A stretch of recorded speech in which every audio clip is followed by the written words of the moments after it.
red going on here. I do. It's my favorite color. Yeah, you got a red. Yeah, I know. That's nice. It's my favorite. Kind of unintentional. All right, the meeting will come to order. This is the November 4th, 2021 meeting of the Apple Valley Park and Recreation Advisory Committee. We welcome everybody. We'll start the meeting as usual with the Pledge of Allegiance. So I invite everyone to stand, face the flag, and recite together. I pledge allegiance to the flag of the United States of America and to the republic for which it stands, one nation, under God, indivisible, with liberty and justice for all.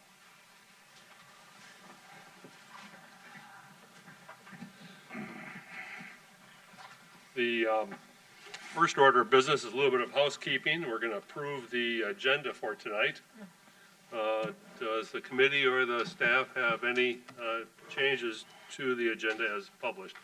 Yeah, Mr. Chair, members of the committee, as we discussed during the informal meeting, you may want to consider setting a special informal meeting for 6 o'clock on Thursday, December 2nd to review requests for proposals related to the Parks Bond referendum. Okay. Any discussion? No. If not, we need a motion to approve that. Motion to add that to the agenda. Second? Is there a second? Okay, all those in favor? Aye. Aye. Anyone opposed? Okay, so we do have a meeting then on December 2nd.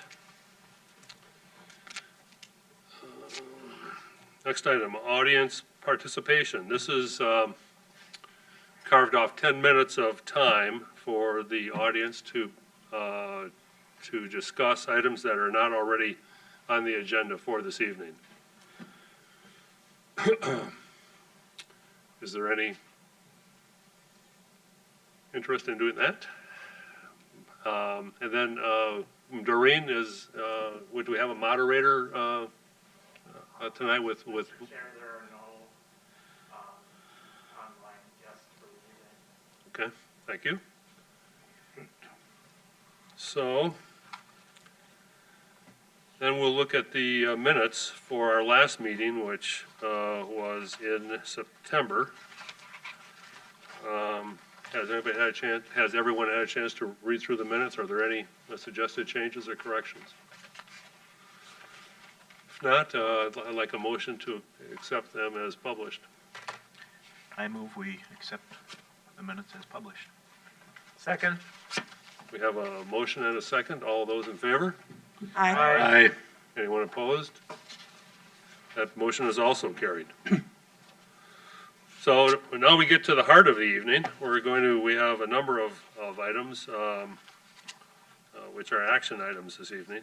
First one being the use of some of the city's hockey rinks for off-season conversion to dog park areas.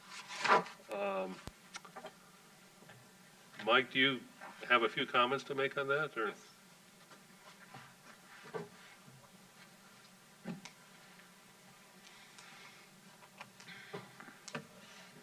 Good evening, Chair, members of the committee. Thanks for having me this evening. I just wanted to go through a slide presentation of some information that I gathered on a couple of our areas for a requested off-leash dog park.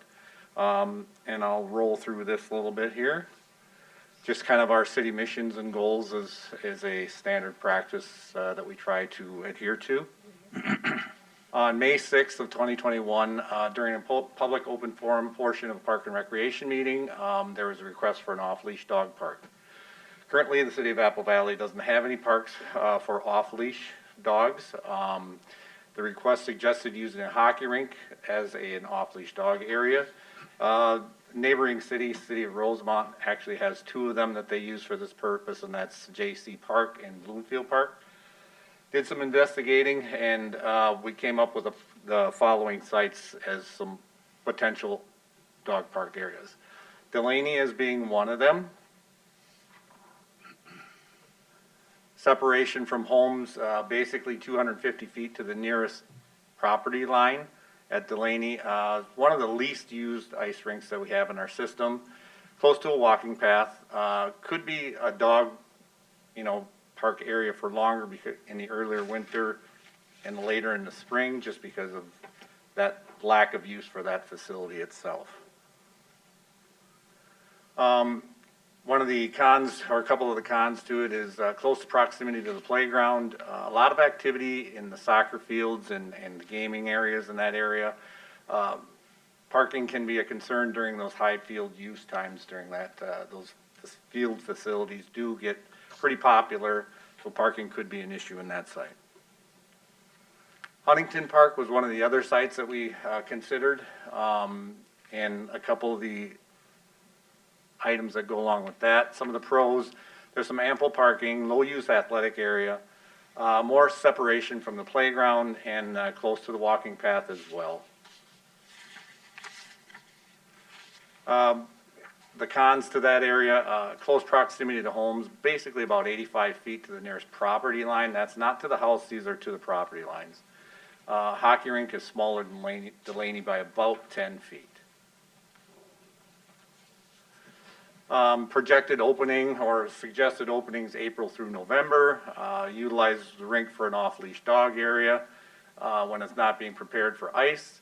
Fabricating a latching system to contain the dogs. And I actually have another option as I move along here. Other things to consider: rules of conduct for safety and enjoyment of the park visitors. Follow the rules of conduct, should be in effect at all times. Off-leash areas at your own risk. Owners are responsible or liable for injury, damage inflicted by their dogs. Being open during regular park hours, 5 a.m. to 10 p.m. Owners must immediately pick up dog waste. No more than 3 dogs allowed. Must carry a 6-foot leash. Aggressive dogs are not permitted. If dogs become unruly or play rough, leash immediately. Owners keep unleashed dogs in sight under voice control at all times. Other items to consider for rules: dogs must always be leashed outside of the rink areas. Dogs must be licensed, vaccinated, and wear up-to-date license and tags at all times. Remove pronged or spiked collars while in an off-leash areas. Female dogs in heat and puppies under the age of 4 months are not permitted. Unattended dogs are not allowed at any time. Do not allow dogs to dig or bark excessively. Children under 16 must be supervised by a responsible adult. Younger children must be close enough to hold hands with their responsible parents or supervised adult. As a special note, if residents of Apple Valley, city limits, your dog must be licensed and be wearing current tags to visit the park. If you live outside the Apple Valley city limits, at a minimum, your dog must be wearing current rabies and vaccination tags. And then questions obviously filtered through the community center. Surrounding communities that have dog parks: Burnsville's Alamagnet has a 7-acre dog park, fenced in area, designated sections for smaller dogs. Basically it's free, but there's a $25 membership optional to offset some of the maintenance fees. Rosemont, as I mentioned earlier, has 2 sites that they're used in their hockey rinks for that, which is JC and Bloomfield Parks. Lakeville has Ritter Farm Park, free, fenced-in area with designated section for smaller dogs. Egan has Thresher Field Park, 6.5 acres roughly, free, fenced-in area, designated section for smaller dogs. Savage has a 2-acre fenced-in off-leash area, and Dakota County, which is Dakota Woods, has 16 acres of fenced-in area. Per day pass is $6 and an annual cost of $42.85.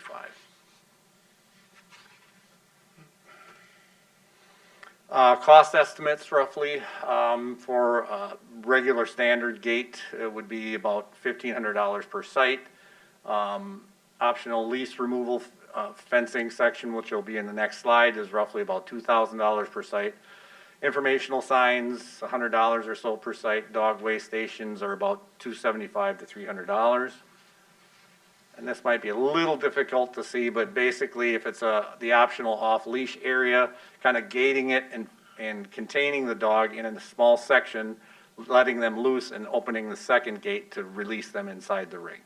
So it's basically a staged area a little bit, as opposed to giving them one wide open gate to go into.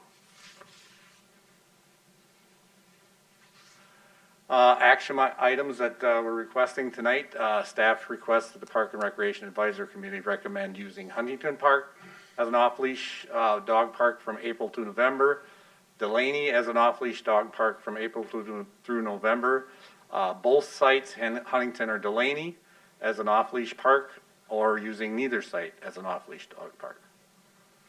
And that's all I've got.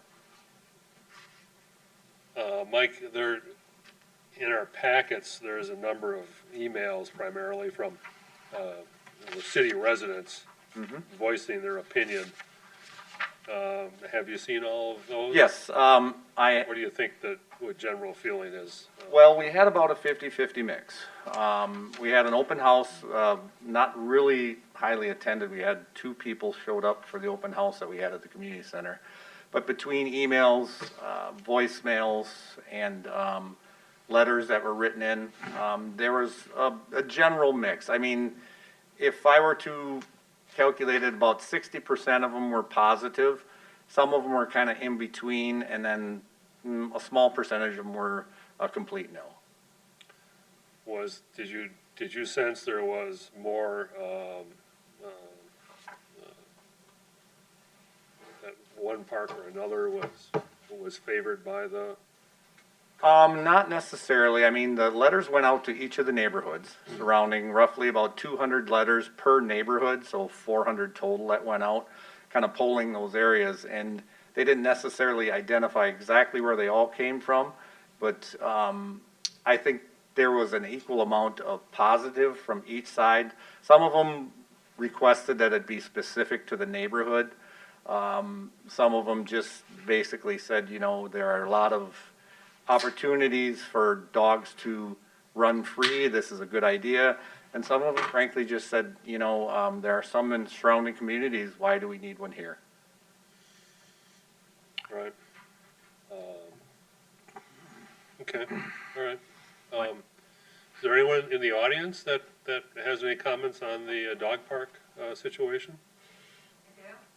Would you come up to the microphone, please? Thank you, Mike. Yeah. Tell us your name and your address. Yes, my name is Cindy Diaz. I'm at 169 Streetsy Lane in Apple Valley here. So, my comment about the dog park is you've got a lot of rules that correspond with it. A lot of it is going to require self-policing of the people who do use the facility. And as we've seen from the disregard for the rules and ordinances at Hayes, which I just unfortunately had to tell Eric all about it today, but they don't even follow the off-leash ordinance at, you know, the existing ones. So my concern would be, you know, you open these up and you're like, okay, well, you have to have the shots. You know, it can't be, you know, puppies. It can't be, you know, dogs in heat. Right. You have all these rules.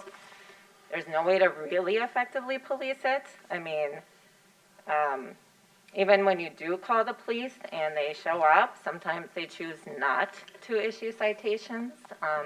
Apparently it's their choice if they should choose to do that or not. So you're just going to have a lot of complaints, I think. But, you know, it's not in my neighborhood, so, you know, but that's my 2 comments on the dog park specifically. Okay. All right, thank you, Cindy. Yeah.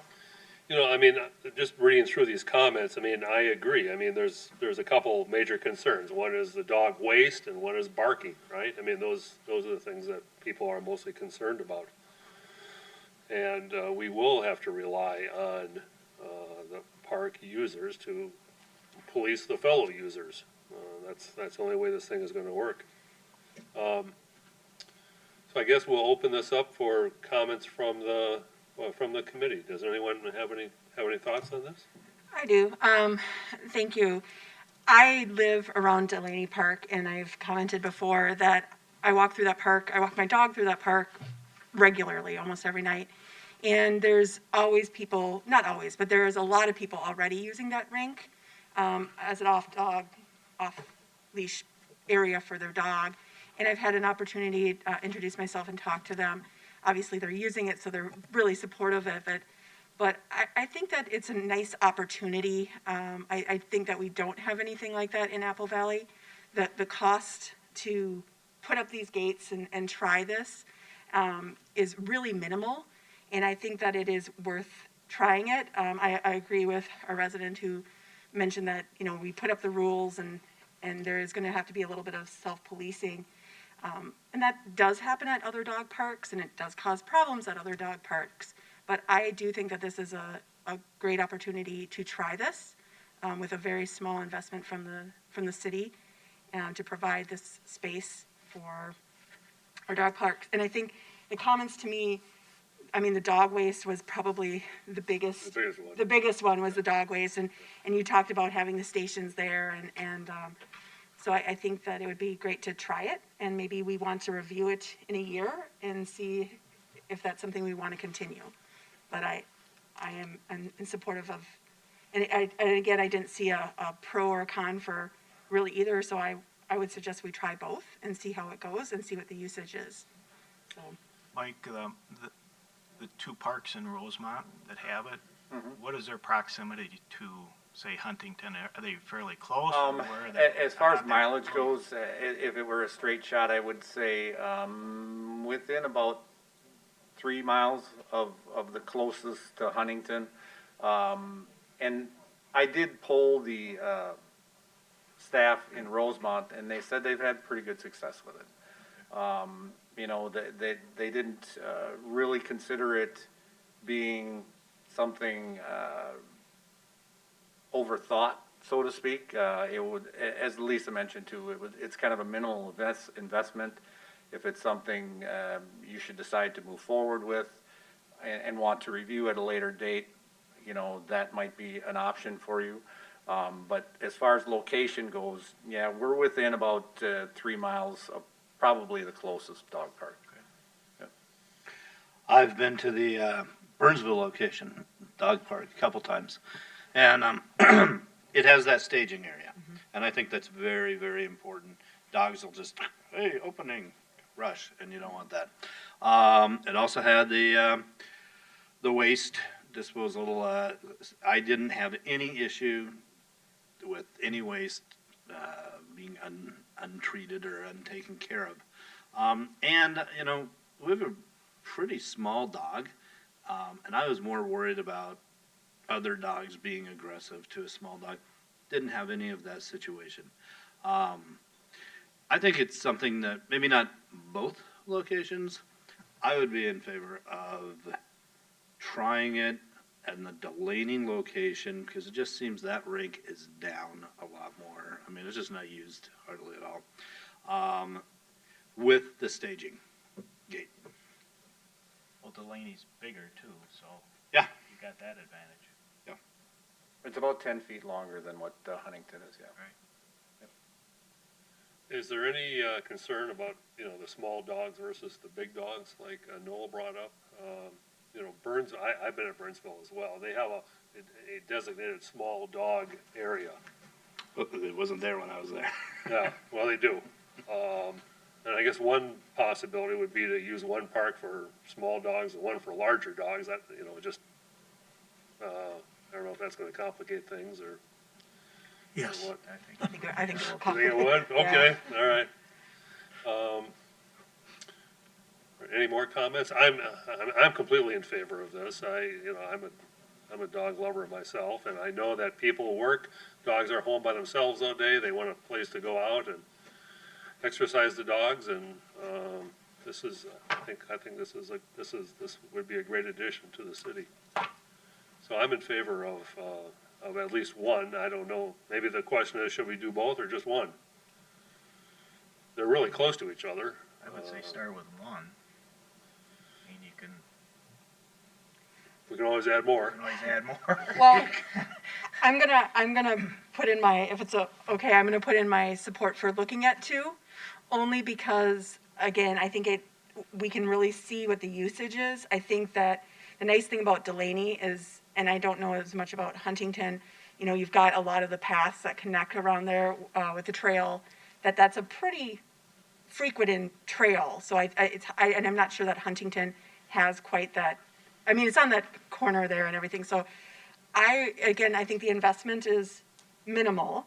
I agree with the staging gate. I think it's important for introducing dogs. But I think it would be great to at least try both and see if we see different results. The one thing that people noted, which I think is very true about Delaney, is that when those fields are in use, that parking lot gets really packed. And I think that people would probably, maybe they have a second option if, there's some events going on there, or, some sporting events. So I think the investment is very minimal, and I think it would give us more feedback from the community, having it in two different places. So I would support two, doing it in both. I like Lisa's thinking. Yeah, Mike, Thanks, Noel. I appreciate the presentation. I think it was well done, laid out the pros and cons of both sites very well. From my look at it, it's a nice use of unused facility that isn't really getting utilized to its full extent, and I would agree that let's give it a try with both and see what happens with that staging area. Can I ask a related question about the other hockey rinks in the city then? Sure, of course. Can I address you here or do I need to? Why don't you come up here so we can hear you? So, we've been struggling for years now with improper usage off leash in the rinks. You guys have obviously recognized that this is an issue, across obviously multiple rinks in the city. So, this is great. They're going to have a rink that they can legitimately use. So my question then is, what is going to be done about the non-authorized usage of the current rinks when people are coming in and using them as a dog park? Because I have tried calling the community center. Sometimes I can't even get through. It comes here. And sometimes they kick them out. Sometimes they don't. They're part-time staff. You can't put a lot of pressure on them. And so we've tried that method. We've also been told just call the police. So if it's, non-emergency hour time, we try that number because, come on, 911 for that's a little ridiculous. But when we don't have an option, we call 911. It takes 20 minutes for them to get there. And then usually they're gone. Well, let me ask you this. I mean, is this what kind of a problem is this for you? It's growing. Because No, I mean, I'm saying, what is the problem? Is it Okay. waste that's not picked up, or is it people just doing things that they shouldn't be doing, or what? So it's all summer. The VAA uses those hockey rinks during the summer, during the time that these people are using it. It's repeat offenders that come and use it as an off-leash park. It is against city ordinance to be doing that. There's clearly a sign posted on both ends that you must have your dog on a 6-foot leash or less. It's in your ordinances. Okay. So then when I called the cops last night and they actually showed up and I was able to have a conversation, I mean, he chose not to cite the guy, even though he admitted that they come here all the time, yet they don't cite him. And this gentleman, who was not exactly nice to me last night, was telling me that, call the cops, see what they do. And if they come out and they don't cite them, it only emboldens them to come back and do it again. So was the dog barking then? Is that what bothered you? No, what bothers me is that these repeat offenders are using the rinks in a non-authorized use because they have their dogs off their lead, running loose in the park. I have witnessed this similar situation. The woman lost control of the dog, got out of the east rink, ran straight for another woman who was just trying to walk her leash dog on the path. She was clearly frightened initially because she didn't know this dog. It was running straight at her. So she, like you would do. My husband went out there to help because the dog was really excited and didn't want to leave the other one alone, So this woman's enjoyment of the park was affected by that incident. And this park, as I keep getting reminded by everybody, is a place for everybody. It is. It's a place for everybody. And if you follow the rules, I have no problem with anybody using the park. But when he clearly was in violation of the ordinance. He admitted it. He actually admitted to the cop that this wasn't the first time that they were doing it. Right. The cop sent them on their way without a citation. And my question is, we have repeat offenders. They are always out there. We are getting more and more and more repeat offenders because nothing gets done to the existing ones. You know, I think Cindy, this is kind of what beyond the scope of Yep. the committee this evening. Sure. The It's a hockey rink truth dog of the park matter is, issue. you know, is the city staff or whoever it is has to get in contact with the Well, police we department. have been in contact. I believe even some of the city council members have been copied in some of these emails. And I would just like to know what is going to be done because it is I don't have an years-long answer for problem. you this evening. Well, we're providing a solution But to Yes, police and I dog. appreciate So let's see what that. happens. Mhm. Let's see what happens. Well, my concern is they're gonna say, hey, they're using the hockey rinks over there. I'm gonna go use them over here. What's wrong with that? They've got them over there. But You that's know, like, it's just something that you are gonna end up, it's an attitude you're gonna end up having to deal with, so. You're right, we'll see. we'll see what happens. all right, thank you. All right, thank you. Mr. Chair, members of the committee, it sounds like the road that the committee is going down is that you want to recommend to the city council that we consider using both locations that Mike has outlined as potential off-leash dog areas. If the council's on board with that, certainly something that we can do is that now, if in fact they're in favor of that as well, we will then now have a resource that we can point residents to. Currently, we don't have a place within the city that we can say, go take your dog to location X. Right. If the committee recommends this and if the council supports it, we will then at least have a location or two locations within the community where we can point people to say the activity is not acceptable here, but it is acceptable here, wherever here is, and hopefully we can help educate and market and let people know that this resource is now available. Please use this resource and use it respectfully. And we can then, if we find people, the police department, our staff, when we find people using other locations that aren't approved, then we can point them to the locations that are approved. It won't be perfect. Not everyone will follow it, but at least we'll have a better answer than we have right now, which is, I'm sorry, but we don't have a location. All true. Okay, well, my sense is the committee wants to approve the use of both Huntington and Delaney parks for off-leash dog parks, April through November. They want that double security gate installed, and both sites should have with dog waste bags and disposal facilities available. So if there's any more discussion, please speak up. Otherwise, I'd entertain a motion to that effect. Thank you, Chair. I would like to make a motion that we use Delaney Park and Huntington Park as recommended by staff to make a off-leash dog park with the rinks during the off-season and using the special gate Yeah, with those. right.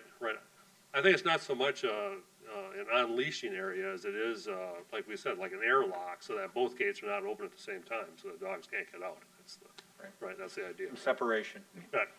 Okay, we have a motion. Is there a second? I'll second that. Okay. All those in favor, say aye. Aye. Aye. Anyone opposed? Okay, the motion's carried. Right. Thank you, Mike. Thank you. Thanks, Mike.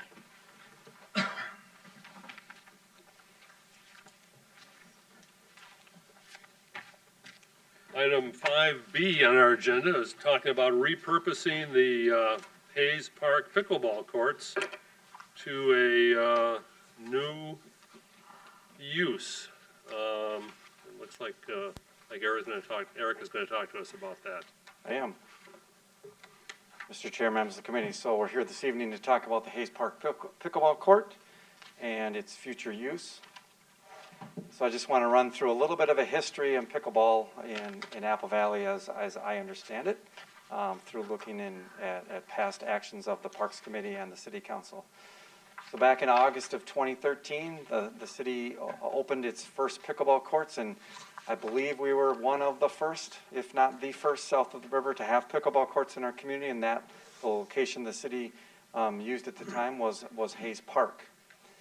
Those courts were reconstructed in July of 2014 and have been used as pickleball courts up until this fall. There's been some conversation with pickleball players and with the adjacent neighborhood with regards to the use of the courts as pickleball and some of the disturbance that the activity of pickleball creates for the adjacent neighborhood. So in June of 2018, the city hired ESI Engineering to perform a noise study of pickleball for the immediate area. And the study found that the noise created from pickleball was within the guidelines set by the MPCA as far as noise is concerned. That being the case, in March of 2019, the City Council adopted a resolution modifying the hours of the Hayes Park pickleball courts to try to be more respectful to the neighborhood adjacent to Hayes Park. They also asked the city staff to install some noise attenuation barrier on the fencing for the pickleball courts to try to alleviate some of the noise. And they asked staff to also research for construction of replacement pickleball courts at some of the location in the community. And then they also wanted to host a meeting. If a new location was found, they wanted to host a meeting and get input from the neighborhood with regards to what should happen with the existing court area.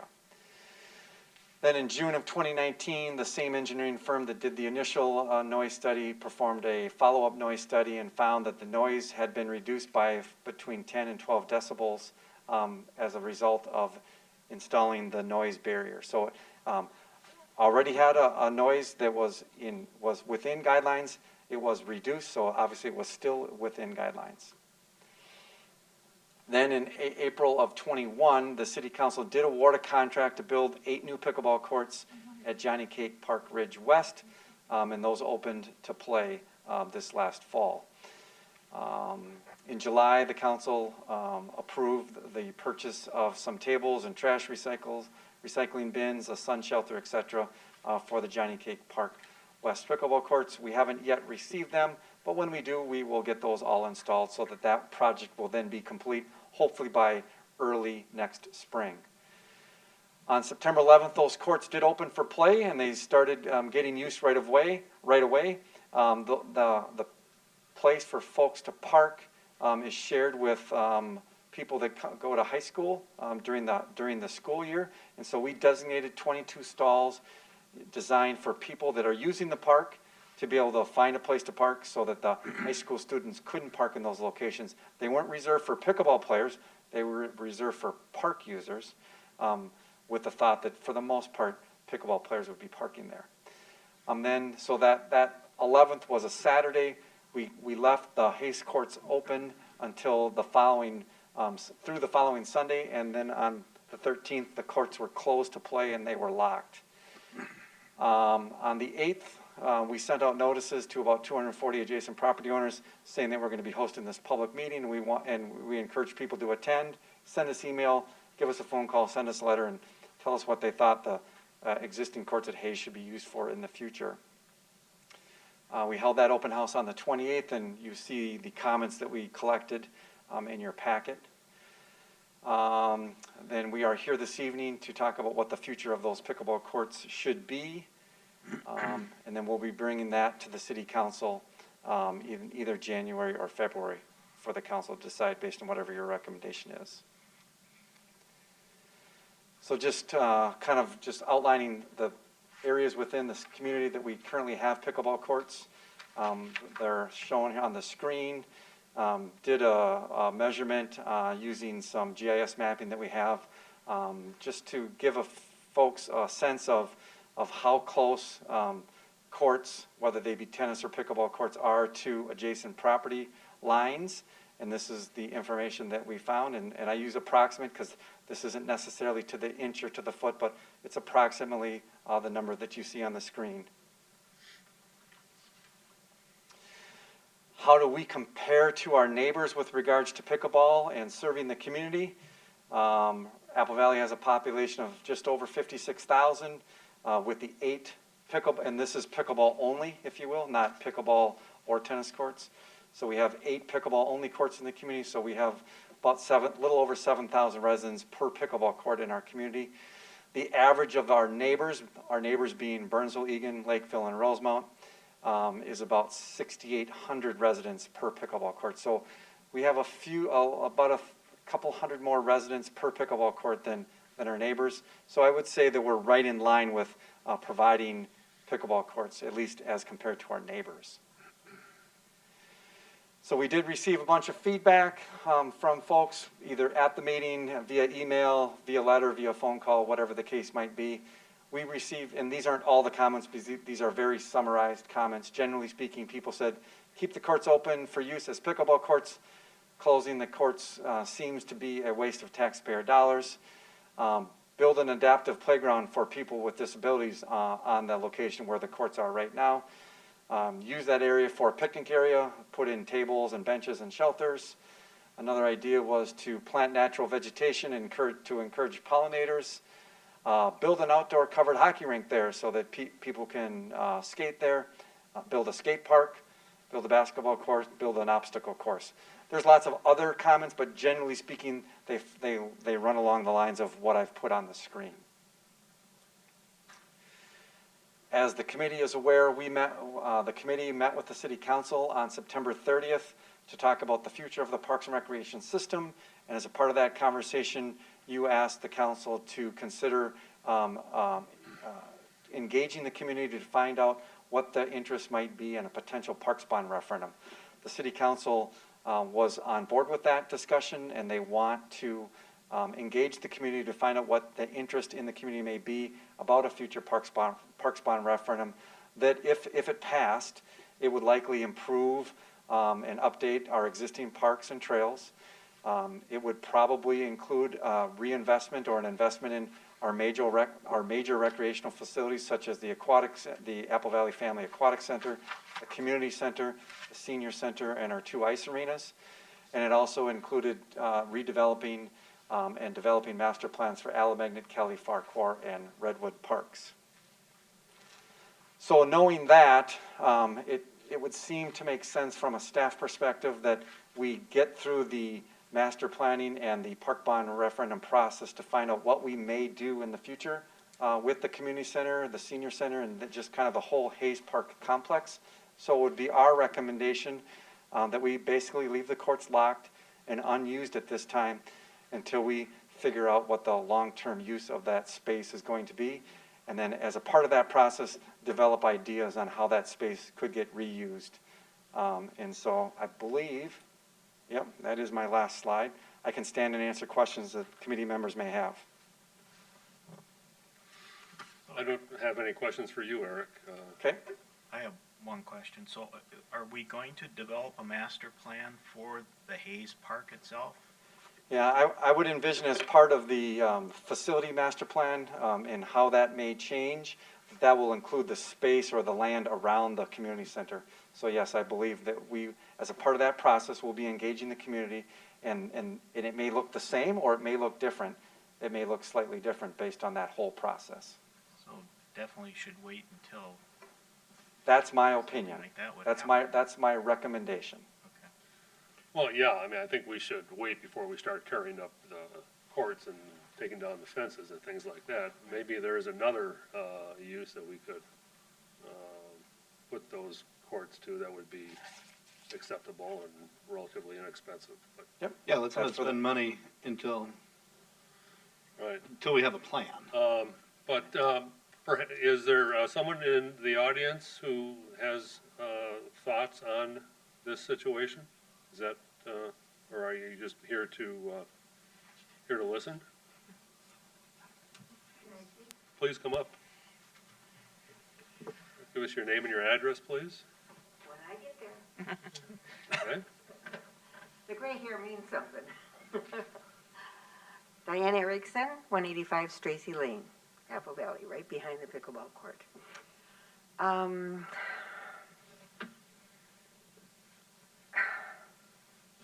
not sure how to proceed. Well, just tell us what your general thoughts are. Well, the general thoughts are, Hayes is, I've lived here for 50 years. everybody else, that's the original street in Apple Valley, and it's 57 years. There's a lot of originals still living there. We have always had Hayes as a kids' park. We love the children. We love the kids.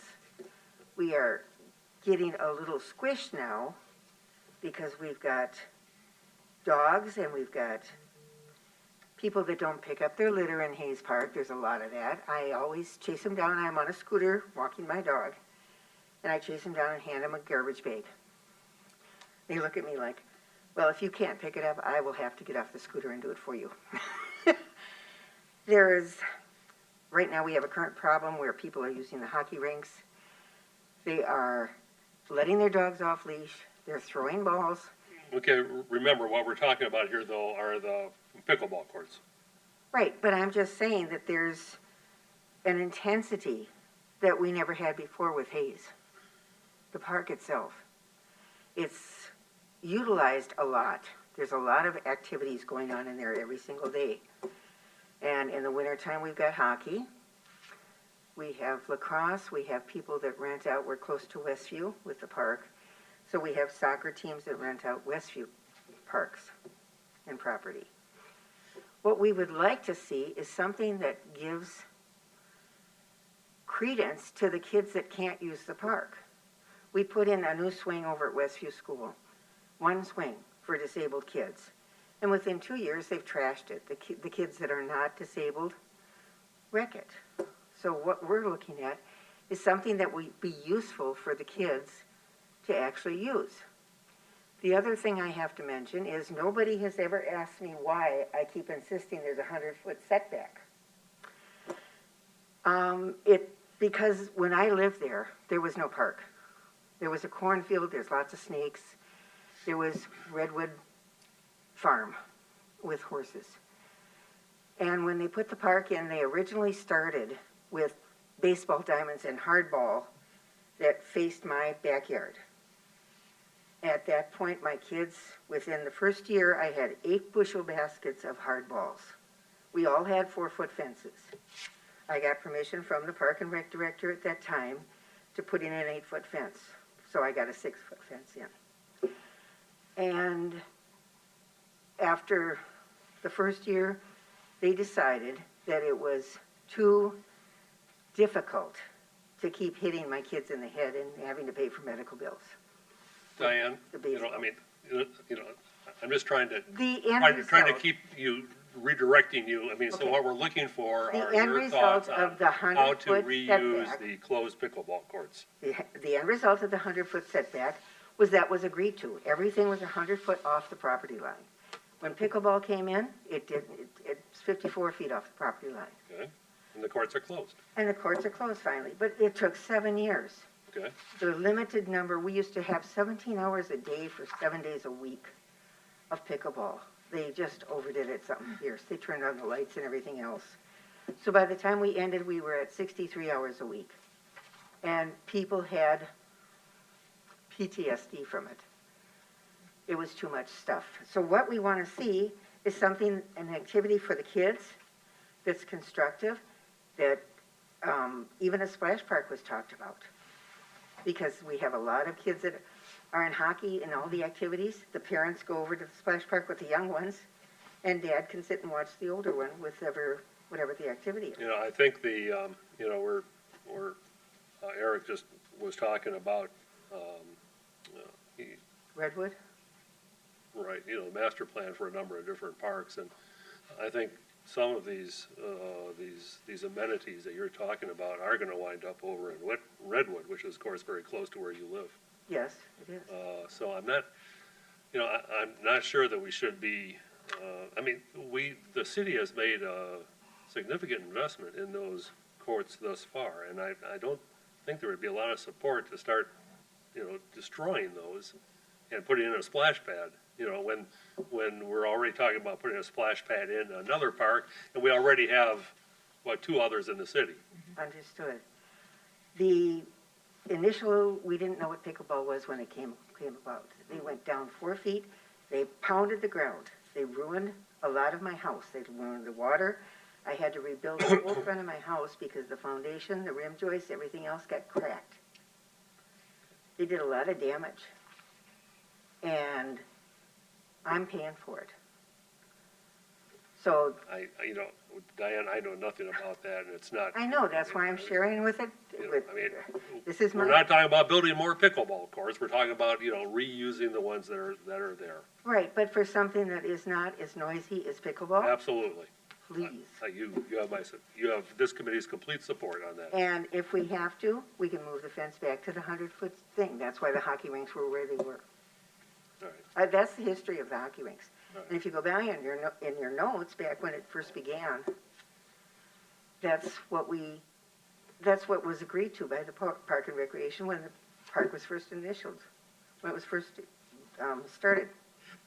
Okay, well, thank you. I mean, I know you were at the meeting a month or so ago too, and you're obviously a concerned citizen, a good resident, and we thank you. I've lived here a long time, and I like Apple Valley. I want to continue to like Apple Valley. You bet. Thank you again. Is there anybody else who cares to share their thoughts in the audience? I have a question, but, I was just wondering, you mentioned that, you were already putting some of these things in Redwood. Did the? Well, that has not been, Or- you know, we're. Talked about. we talked Has the group, for the adaptive park, there's a group of moms that were trying to get, or have they been in touch? Is this, You know, I don't know the answer to that, Cindy. I mean, certainly there's strong support in the city and on this committee for, you know, for an adaptive playground. And if we do that, chances are it might be, you know, it would be included in the Redwood. yeah, because I know that they were looking at that So, I site mean, at one that's- point, so that's why I was asking. We're on the same sheet of music there. That's this question, thank you. All right, any thoughts from the committee on the situation? Well, there's only one other sport that would work on those existing courts without really spending much money changing it. That is badminton. It's on the exact same court as what a pickleball court is. Obviously, you would have to change the net. The thing with badminton is it's generally played indoors because it's very susceptible to wind. Wind, yeah. So I don't know how much an outdoor badminton court would be used, and I certainly wouldn't put in 6 of them. Right. But, I mean, that's the only thing that would fit in those courts without moving fences or doing anything else. It's interesting you mentioned that, Mark. If you recall back when we first started talking about the parks, remember this chart that Eric gave us, showing the national participation trends in general sports. Badminton is the 7th one on the list, and it's growing. Yeah. Just, you know, it's right after tennis, baseball, soccer, you know, and so on. Apple Valley does not have any outdoor, you know, hard surface. Well, you can play badminton it courts. outdoors. You can't play it competitively. It needs to be indoors, at least my understanding of it. But you can play it outdoors. It's just that if it's a breezy day or Well, you know, we have you those get a nets. gust of wind, Well, don't we still, Mike, don't we still have those nets up? No, they've been removed. The sound panels have been removed. but we still have them. Or we don't have them. Probably not. Well, I was made aware of, you know, badminton because, you know, one of my kids took it in high school. And, I mean, this is a 6-foot lacrosse playing guy that went, this is great for off season. This keeps me cardio. I hate running. Where can I go to play, Dad? And I went, I don't know. Right. Unfortunately, I didn't have an answer for him. And I didn't realize it's also actually in Olympic sport. So my thought would be to repurpose those courts as outdoor badminton courts. Well, maybe start with 2 of them. Maybe start with the 2 northern that are farthest away from the Yeah. residents. And the other advantage, of course, is that it's quiet. Yes, thank you. yeah, there's no, Yeah. that little shuttlecock or whatever it's called, that doesn't make much noise. Yeah, So, that's what you I get. mean, that would be the only suggestion, to repurpose it for now, rather than just keep them chained and locked. Would that be kids or adults? Well, I think a park is gonna be whoever chooses to use it. Yeah, I don't think, because I mean, pickleball, I had a neighbor in the area who he went and played with his son all the time. So it was, family activity even, so I think that's kind of what badminton would end up being as well. The problem we had was the language next to Westview School with the adults. They would get mad, they would use all kinds of language. Well, my kids go to Westview and I hear it on the playground there with the after-school kids as well. So I mean, I think language is gonna happen no matter the age and no matter the group and no matter where you're at. And I agree that I don't like to hear it, but I don't think that it's a adult-only problem these days. I'm not familiar with kids swearing or what they learn. That is fine. That I could see that being a thing. I'm at Westview daily picking up my children, and there's kids, some of the high school, middle school kids walking through, picking up siblings, and it happens. And it's not. I'm not saying it's every day. I'm not saying it's every minute, but I think those words are going to be said. Again, not like I want them to be, but it's going to happen, and I think that's part of the parents' job to be able to teach their children appropriate and inappropriate and what words should be and shouldn't be used. Gets The back to teaching family, aspect. doesn't it? Chair Schultz. First of all, I would like to say I appreciate the city's recommendation and the staff's recommendation, and I think that it is smart to kind of wait a little bit to see what those needs might be. We had a lot of ideas and a lot of feedback, so I think it's important to really take that and spend that time with that master plan and see how that space could be used for the long term. I do like the idea of a short term with badminton. I think that it's not going to be a huge investment, I would guess, to change the nets, repaint a little bit, and open that up. I do worry that if we just lock the courts, that could invite some trouble. I think that giving an opportunity for people to use that space while we figure out that long-term master plan and get the community input on it is a good, at least a short-term solution. A better use of this. Hold on. And better use of the city's It is November, and so not much badminton. Yeah, it's not going to Nothing's happen. gonna Playing, happen. so Nothing's gonna happen. maybe lock Yeah. the gates and then get financing numbers and Yeah. in the spring. Yeah. And we look at this in the spring. Correct. I was not thinking that we would leave it open and people would play badminton in the snow, but they could maybe, but maybe not this year. Yeah. Yes. Does Thank you for the question. city staff have any thoughts on this? Why don't you take the comment from the resident? Oh, sorry. Cindy. How are you going to keep people from just using it for pickleball? Because the nets will be 6 feet high. Oh, badminton. Okay. Sorry, I haven't ever played it. Yeah, I okay, think the thank you. striping's different too, right? The what? The striping for the I court. think it's, yeah. Or- Stripe. Well, somewhat. There's one stripe is 6 inches one way or the other, so that would have to be changed, but that's, Yeah. but the court dimensions itself are identical, and obviously fencing and everything else will be fine, so. Comments from staff? Mr. Chair, members of the committee, so I think I'm hearing the committee members say that they're interested in pursuing the use of badminton for the court, for the space, at least on part of the space.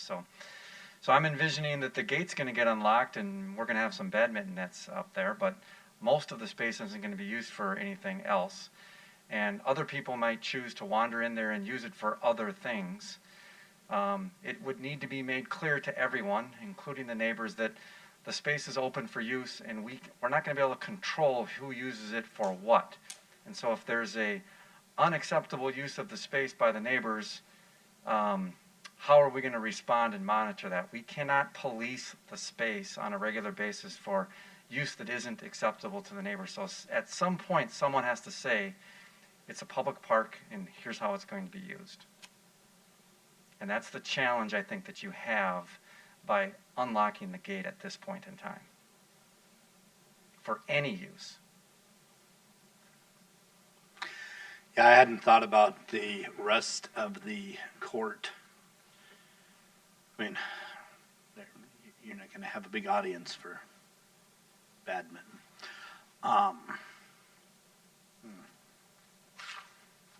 Definitely lock it for the winter. Right. Is there a way to partition off the northernmost 2 courts? Not without investing more dollars. Yeah. Put up another fence. So just, it's something that you need to wrestle with.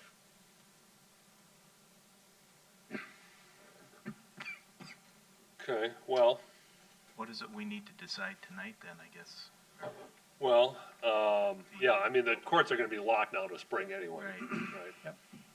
So Mr. perhaps- Chair, Mr. Chair, members of the committee, I mean, you don't have to do anything tonight. As you've identified, we're almost into winter here, and nothing's gonna be happening for the next 90 to 120 days. So if you want some time to think and mull some things over, we can put this item back on your January agenda.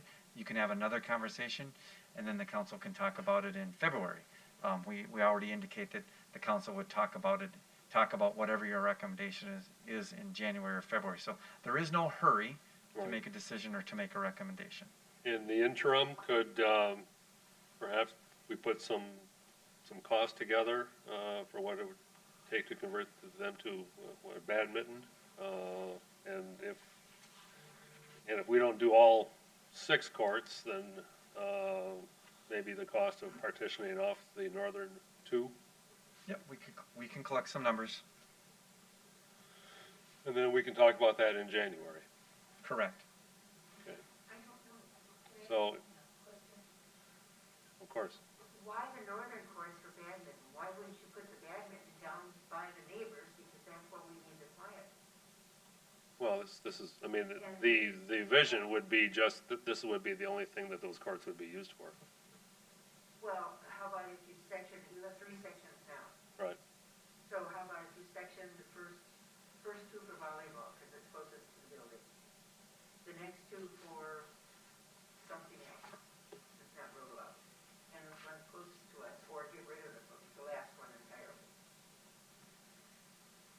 You know, put volleyball and badminton. Well, that would be, Got a net, you got that would be another possibility. So, my sense is what we should think about tonight is a motion to table this discussion until our January meeting, at which point we'll all have had a chance to think about this. The city staff will have had a chance to put some numbers together, and we can revisit this conversation then. Can I just say one thing? Just one quick comment? Yes, of course. I live on Stracy Lane. I'm sorry? I'm Maggie Jaden at 181 Stracy Lane, Okay. and I'm a pickleball player. Okay. And the courts are pretty damaged, just especially the ones on the south end near The our courts house. are what? Damaged. Okay. They're pretty cracked, so you may want to check that out and see if it's going to, like going through the winter now, will there be more cracks before you make any decision?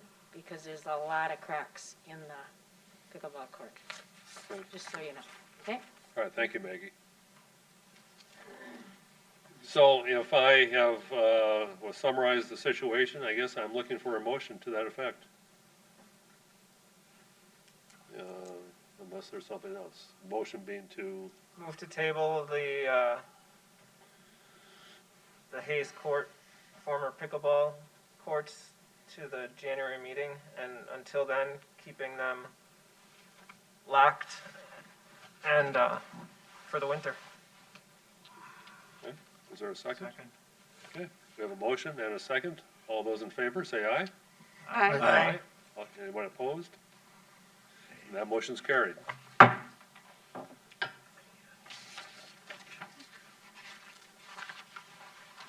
we're going to talk about some of the division fee schedules. The first one on the list is the sports arena and Hayes Park Arena. But thank you, folks.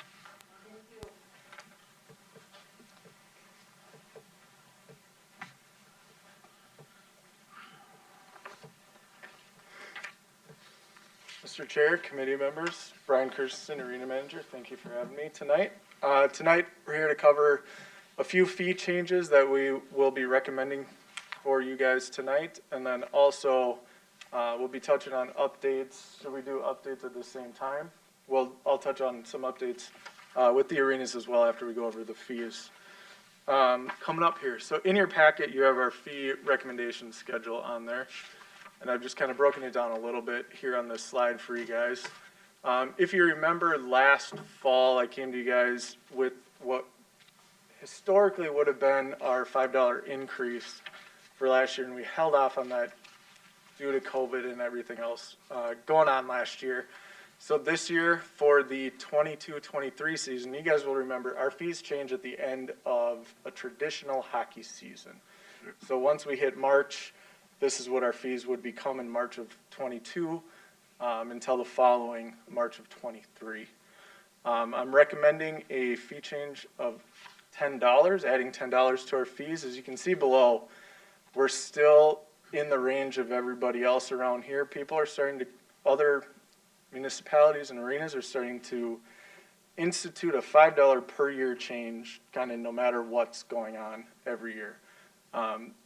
I will be coming back to you guys kind of every year with that same plan of going up $5 every year. $10 increase this year for our prime rate, going forward to $235 an hour.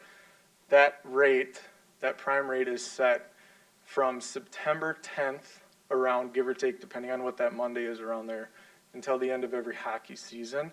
Now with Hayes becoming ice year-round, our non-prime fee is also our summer ice rate, which will become that rate once the season's over in March. So March through September 10th is the non-prime rate of $175.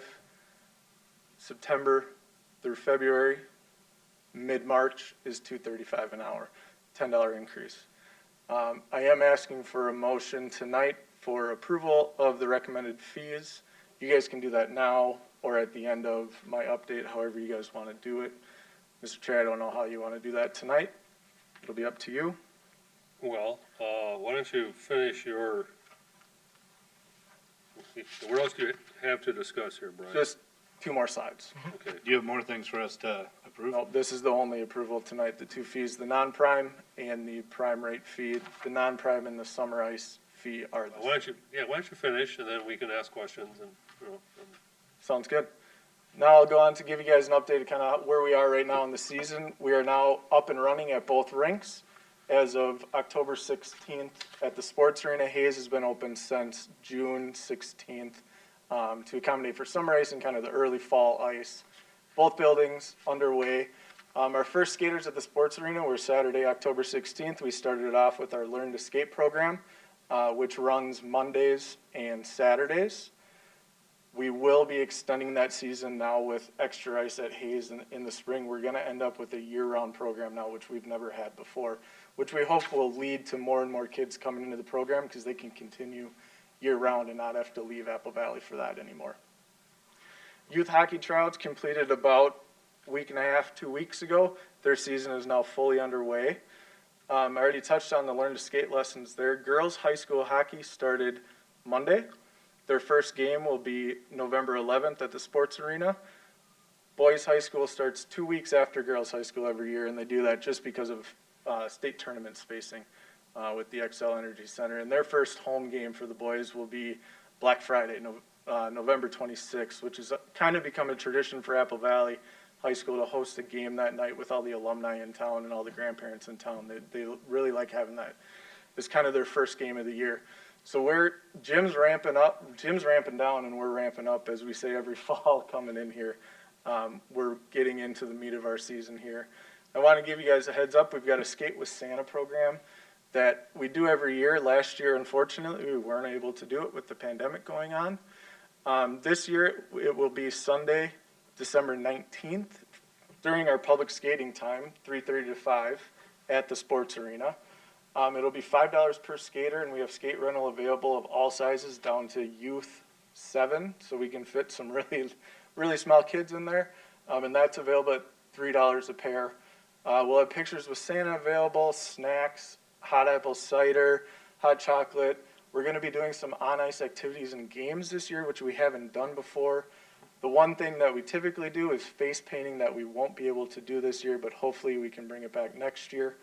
And hopefully we'll see a lot of people there. It's usually a pretty good turnout. The kids love skating with Santa. We don't know what Santa will show up yet, how good of a skater they'll be or anything, but we will have Santa there again this year. And with that, we look forward to a really fun and exciting season this year with being able to get people back in the buildings, being able to have all sorts of fans for the high school games and everything. It was a little depressing to only have 2 fans per skater at those high school games last year. It was a lot of quiet games throughout, but we were able to keep people skating, keep people playing, and get a full season in, which was, it was a lot of work, but a lot of fun to get people in the buildings last year as well. But we're just looking forward to full use this year. With that, I stand with any questions and your guys' motion for a recommendation. Brian, I know we talk about it each time with the fee increase. Is there like a final destination for it, or is it kind of like, or I'm not saying all the rinks are in it to get but is it kind of just going with the trend? Like, what's the thought process, I guess? Or is there a final thought process behind it, or is it kind of just ongoing? Ongoing. Okay. It's ongoing. All our costs go up every year. So ice costs have to go up every year to cover those. The winter ice is where we scratch our back. We make our money with the winter ice. We're booked fully all the time. Yeah. We charge the most then as well. But, hopefully, in the past we've tried to offset some of those costs with some of the increases with bringing in dry floor activities, whether it's the consignment sales and those types of things that are in there. Now with doing away with the turf at Hayes and going to year-round ice, I think I'm hopeful we'll see an increase in rental revenue just from that. There's a lot of AAA programs now that are out there and running those shoulder seasons, as we call them, that need a lot of ice. They're growing quickly. They're based in the South Metro, so I'm hopeful we'll be able to get a lot of that. Get a lot of figure skating in to help offset maybe some of our rate increases as we go. But we're always going to need to increase rates just to keep up with inflation. And I remember, are we always trying to kind of be that mid to upper? Correct. In the grouping? Correct, yeah. Okay. It doesn't look like we're in the mid. It looks like we're in the bottom. Rosemont's below us, but that's about it right now. Okay.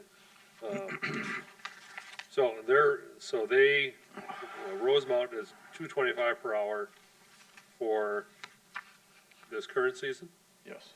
And we're what, $2.20? We're $2.25 right now. Right now we're $2.25. Yep. Okay. And starting in March, then you want to move up to $2.35. Yep, and that 2 to 35 would take effect mid-September. Okay. So that would put us $5 more per hour than Rosemount. $10.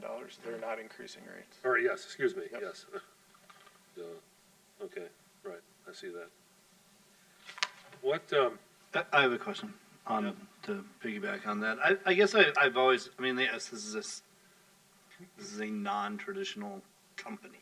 It's a city-owned deal, but I've never understood we're going to go up $10 every year, regardless of.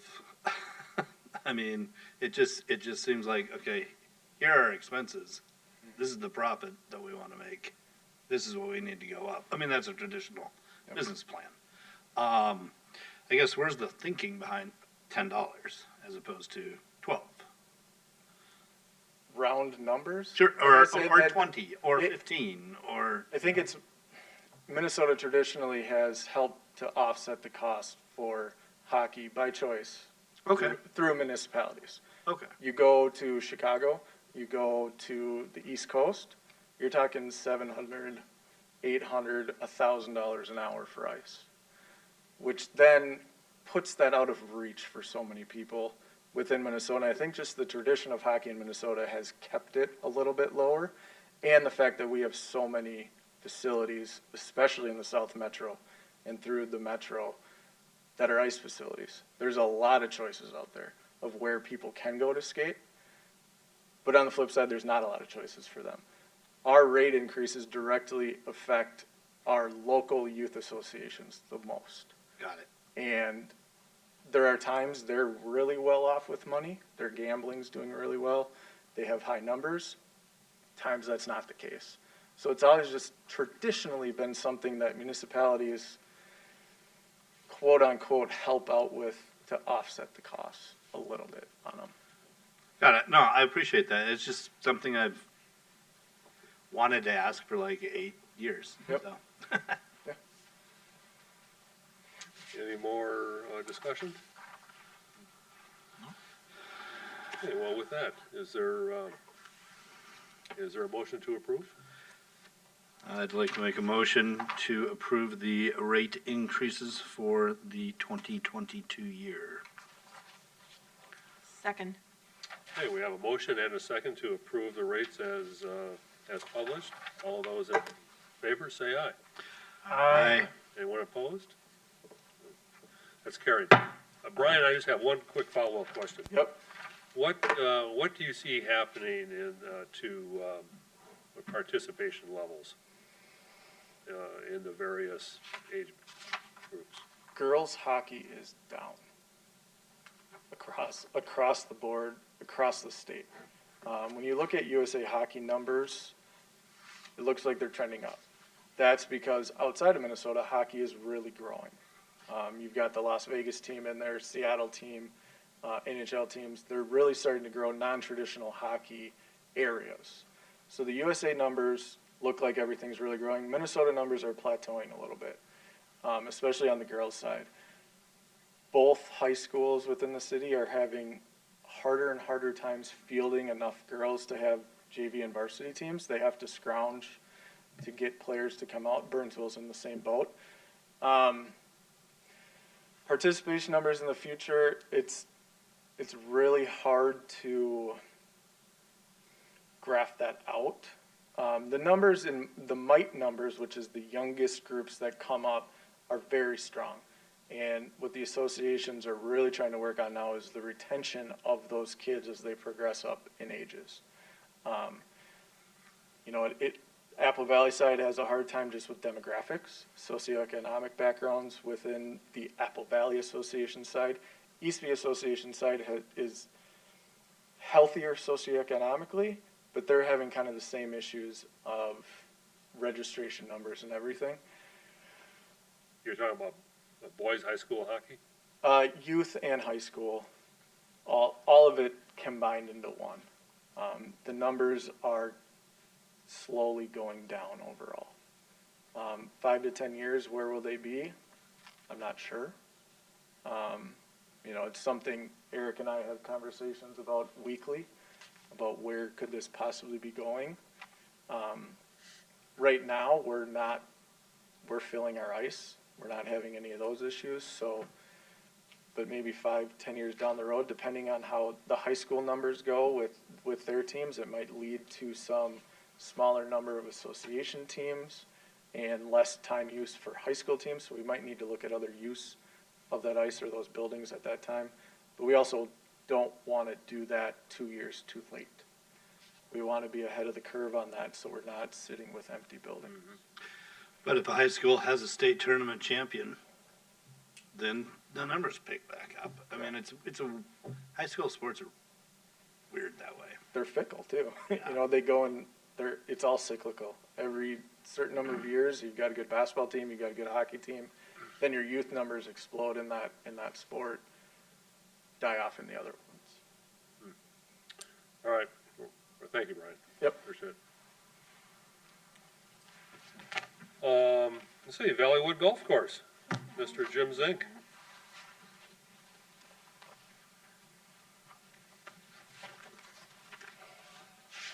Mr. Chair, members of the committee, I'm Jim Zink, golf course manager. First, just want to say that was about the most handsome picture of Santa Claus I've ever seen in my life. But I don't really have an update yet. We'll have a lot of info we'll share with you probably at the January meeting. We are still open. So we had a great weekend last weekend. I just checked on my iPad before I came up here, and we are booked solid on Saturday till 3 o'clock and Sunday till 1:30. And of course, unfortunately, it'll be dark at about 4:30 on Sunday. Yeah. So, but we're expecting a really good weekend. We anticipate being open through Tuesday. Weather turns pretty dramatically later in the week, and then Wednesday, our maintenance staff will be out spraying and kind of putting down the winter protections on the greens and things. So we anticipate being open through the end of business Tuesday. We've had a great year. We've had a really good year. It's been awesome, and thankfully we have 3 very dedicated retired guys that are continually working for us here through the fall. It's been a little tough with staff. As you guys know, we took over the food and bev. We had a great staff in there, all the college kids. We've managed to get one of them to come home to work this weekend, so we'll have that open too. Tonight, I'm just here with our fee proposal for next year. You've all been familiarized with our business plan, 10-year business plan, and these kind of were part of that, this modest increase each year. The major change this year that we're proposing is in our junior accommodations, if you will. As you guys know, we've been big proponents of the Youth on Course program since its inception. Been one of the top courses in the state for that program. And to be quite honest, it's getting away from us a little bit. We've had, the last 2 years, we've had, 3,500 rounds through that program. They pay $5 to play 18 holes, $3 to play 9. We get a small reimbursement on the back end. But the real problem we're having is we had over 800 different kids come through the golf course this year. We've put some restrictions on when they can play, but we're not able to get to know the kids. They oftentimes are dropped off as a foursome for 9 holes at 10 o'clock in the morning. They should be done playing by about 12 or 12:30, and they'll get picked up at 5 or 6 o'clock. Kind of become a de facto $3 to $5 babysitting service. So we want to still support the program going forward. What we would do is we would like to require that those kids have an adult in their group. And then what we are proposing is to offer a $200 junior pass. So we'd open it up, limit it to 40 juniors, open it up to residents of Apple Valley up to, I think we said April 15th. And then whatever we have left, we would sell to non-residents, but they would have to come and attend kind of an etiquette and care for the course program that myself or my assistant and then our golf course superintendent or his assistant would kind of go through a little orientation with the kids so that they understand how to behave on the course, how to take care of the golf course, how to properly make tee times, all that. Then we would really get to know the kids. The idea would be to issue them a large bag tag with their name, so we would be able to identify them easily. We love having the kids out at the course, but we want to get to know them. We want them to kind of develop them into good customers. And as you know, we're extremely busy. And unfortunately, when we kind of limited and pushed the kids a little later in the day, we started having some damage out on the golf course. Not that it was necessarily intentional, but these kids, then you've got a group of 11, 12-year-old kids out on the golf course at 7:30, 8 o'clock at night. There's not a lot of other people around, and it causes some tension with my superintendent texting me pictures at 5:30 in the morning. But so we want to accommodate those kids and welcome them to play as long as they have an adult in their group, and then to offer this junior pass that would allow those kids to play very inexpensively and let us get to know them. So that's really the major change in our fee structure. Otherwise, it's pretty much $1 across the board increase.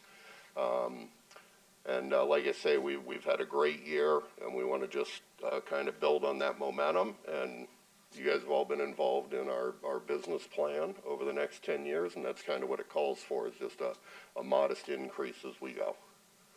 I guess with that, you have any questions? Yeah. Are we going to see, because you're still rolling, Mm-hmm. so are we going to see 2021 numbers in January, Yeah. February, March? Well, we'll have, in January, my intent is to give you kind of the year summary I typically do and go through a lot of the different information of how we did on the golf operation. Final year-end expense numbers probably won't be available till March. We'll have a pretty good idea once our seasonal staff is done and some of those variables are out of it. But we will have all of our numbers for the golf operation, rounds of golf and revenues and those types of things. We got you on TV for that. Yep, the intent would be to update you with 90% of that information in January. But we've had a really, really good year. Yes, you have. Good job. I think that the changes, Jim, that you mentioned for the junior program are outstanding. I like everything about that. Well, and like I say, Mr. Chair, we love having the kids out. And we have, in fact, Jordan and myself, we went out to the high school tournament to watch the Eastview girls play. We have close relationships with all these kids that play there. And we just want to help develop that relationship further. So it will limit maybe the access for a few kids, but those that are able to play there regularly will really get to know the staff and really be able to build long-term relationships with them. Would you still be compensated by that youth on course program? For those rounds that are played under the youth on course program, yes, we would still be compensated for all of those. These would be separate kind of 40 passes for the juniors, hopefully mostly residents, and then a handful maybe of kids that are Egan or Rosemont that would want. So would these, just the youth on course is going to have the adult requirement, Yes. or will the junior Yes. passes as well? No, the junior pass requirement will be that they attend this training and that basically, and then have kind of a permission from the parent, understanding that, hey, these are what the expectations are. And haven't been in this business a while. We used to have a pretty extensive junior league, and we were able to do that and really develop better relationships and get to know the kids and the parents. And I guess the only thing we need tonight is just a motion approving our fee proposal. Just a question on how'd you come up with limiting it to 40 junior passes if you're trying to grow local youth, why not? Well, we thought we need to target our resident kids first. And that was kind of just based on what we see, what we can pull out of our tee sheet anecdotally. Those are kind of the core kids that are playing. We may be back to you and say, boy, there's a lot of interest in this. We might want to add another handful or two. But yeah, we have to kind of start somewhere. Would you be open to working with the local youth associations, the VAA and EVAA, if they were to look at a golf program? Oh, absolutely. We currently work with our AAA has a youth golf program, and I'd have to check with Jordan, but I believe they play 3 or 4 weekend evenings during the year. I think once a month or once every other week. So absolutely, we're always open to working with that, and that always works better because of the relationships you can build with the kids. That's what I say. The real issue we're having is, you know, the van stopping out in the parking lot and 4 kids bailing out, and we don't know who they are. We don't know who their parents are. We don't, you know. Well, this should take care of that problem. Well, I hope so. And do those drop-offs bring their own clubs, or do they Oh, rent yeah. anything? Typically, yeah, they have their own clubs, and oftentimes they'll have, you know, they'll give them $10 so they can spend 3 to 5 on the golf and be able to get a hot dog. But they're going to be there 8 or 9 hours, so the least they could do is get them a hot dog. Give them 20. Right. Right. I have a question with the youth on course, because you said that there was about 800 kids who participated in it. By requiring that an adult be present with them, what effect do you think that will have on your numbers with that? Well, I think if we take the 40 or so core kids that are playing a lot, I think that number will go from about 800, well, we're close to 900 by the end of the year. I'm sure once we get all our October numbers in, I think we'll be down, it'll be more like half of that. Okay. And I think it will be more the local kids and the golfers. That's the other thing we're seeing, and we're not alone. Other golf course operators we're talking to are going through the same thing. The first couple years of the program, it was young kids that are golfers or want to become golfers. But it's almost like words got out that, hey, just grab all the kids in the cul-de-sac and take them over to the golf course. And we're not the only ones that are going through this. That the program's great. Unfortunately, the program doesn't have the relationship with the kids either. It's virtually done all online. They register, they got a number, they bring their card in, and they're good to go.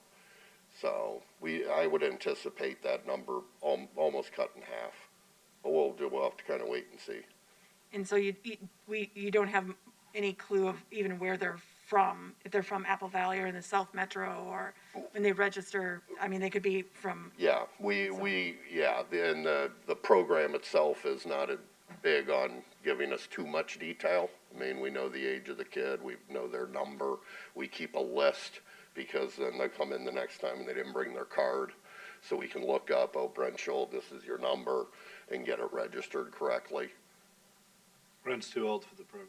Right. And will this half the amount, will this new junior pass kind of make up that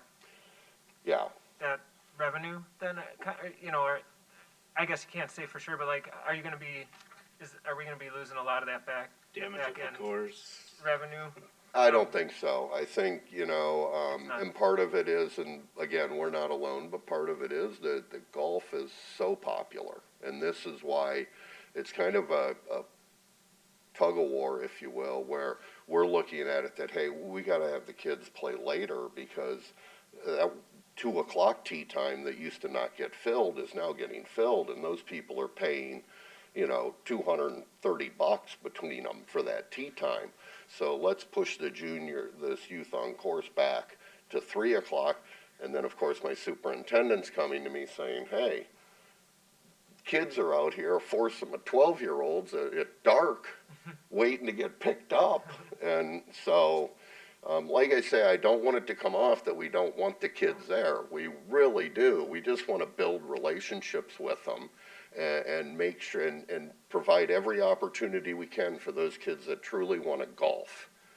And like I say, there's a very real possibility that we're back here. We'll talk about it as we get into the season next year, and we may want to modify it. 40, maybe be 50. Yeah, maybe it's 20. We don't know. But the main kind of number we came up with was, okay, we've got the 4 high school teams here. They're JVs, other kids. What should the number about be? And that's kind of where our starting point is. Another standard topic question for me. I've never been very happy with the Valleywood youth or junior lesson program, and I let it go last year. Have you developed that? The lessons programs were booming this year. Okay. Part of it was our group lesson programs are not taught internally, they're taught by a contractor. Okay.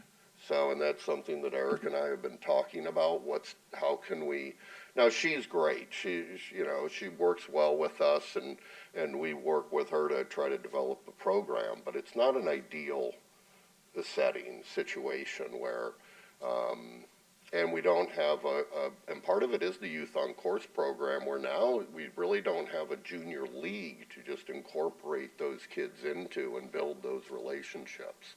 But it is something we've definitely been looking at. Now, they filled like crazy this year, and we added sessions, and anybody teaching golf this past year was busier than they've ever been. So, and Rich Valley always had a strong program, but it was a strong program because it was inexpensive. Right. And the moms would go out, like you said, drop them off, pick them up 3 hours later, and they were riding around in their carts. Yeah. So we're looking at all those, but not just the juniors, but the adult group lessons too, and how can we give better options and more options to people. Great. Okay, any more comments? If not, I'm looking for a motion to accept the fee structure as published. I'll make a motion to accept the fee structure for Valleywood as presented to the committee. Second. We have a motion and a second. All those in favor say aye. Aye. Opposed? Thank you. Thank you very much. Okay, the Recreation Division is AWOL tonight. Mr. Chair, members of the committee, you see the report and you can see where there's recommended changes in the fee schedule that are in red. If you have any questions with regards to the recommended fee changes, feel free to ask questions and we'll do the best we can to answer. Kind of looks like there's a standard $5 to $15 increase. In some cases, but not in all cases. And in some cases, we're holding the line on our existing fees. Yeah, not across the board, definitely. What is the alcohol fee for, Eric? The alcohol fee at the senior center? Yes. Yeah, so that's just a fee incorporated into the use of the community center. There's a fee for the use of the space, and then if the event has food and or alcohol. Okay. So if they have food, it's like, for example, $50, and then if they also have alcohol, it's another $75. Yep. Okay. I'll bet that just covers a lot of cleaning and that type of thing. Okay, that makes sense. All right, comments, questions? If not, Well, this is the quickest report we've ever done. yeah, no kidding. Make a motion to accept the division fee schedule for the Recreation Department as presented to the committee. Second. Okay, we have a motion and a second. All those in favor, say aye. Aye. Aye. Opposed? Carried. All right. Last, no, not the last, the 2022 meeting schedule. Mr. Chair, members of the committee, this evening we're asking you to consider the 2022 meeting schedule. As you're aware, we're going to be engaging the community in a potential future parks bond referendum, and so we anticipate each month having pertinent and important information for the committee to be reviewing. So instead of declaring a bunch of special meetings the meeting before, so to speak, we're just suggesting that you set a schedule for a meeting every single month, and if for some reason there isn't enough information to be placed on an agenda, we'll just cancel the meeting at that point. So we'd recommend that the committee adopts the schedule as presented. Conversation? Comments? We knew that was gonna happen. I mean, we just knew there was gonna be more work based on that. It's been like this for the last few months anyway. Yeah, so. So the dates that would be flexible, or, I mean, so you're asking to have a meeting once a month, but these dates that we have listed would be flexible, or? No, these dates are the dates that we're recommending that the meetings be held on, and I believe they're consistent with the Thursday,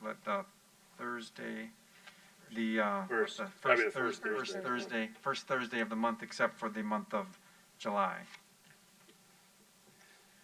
So we're actually asking you to approve the month and the date that you see in front of you. If for some reason you want to change a date, you should suggest that now, or we could always make an adjustment along the way. And part of this is, you know, I've always felt really hesitant to not make a meeting. I mean, but because we only have 6 meetings a year, you know? Not saying that I to just go willy-nilly now and start jumping out the window. But I think, you know, if we have to miss one, so, I mean, we have to miss one. That's why we get the packet sent to us ahead of time. Jeez, sorry. And that July meeting with the asterisks, that's the one where we take the park tour? It has been in the past, yes. Good. Question, Eric, is this an informal meeting or an informal and a formal on both of these days? On all these days, just to clarify. Yeah, it would likely include both, but again, it'll depend on the items that we would have to review with the committee members each month. I guess I would like to look at the February 3rd date, if we could move that just a little bit.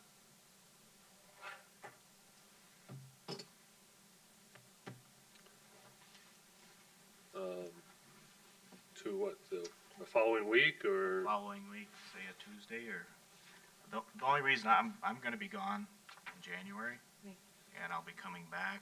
Hopefully I would be back on that date, but if I run into weather problems, I won't. Which you can certainly meet without me, which you'll be doing in January. What date are you guys looking at it? Moving it to? Well, if you moved it to this is a Thursday, if you moved it to the following Tuesday, that would be what, the 8th, or? We're checking the 8th. February 8th, looks like it is still clear on the council chambers and Regent Room calendars.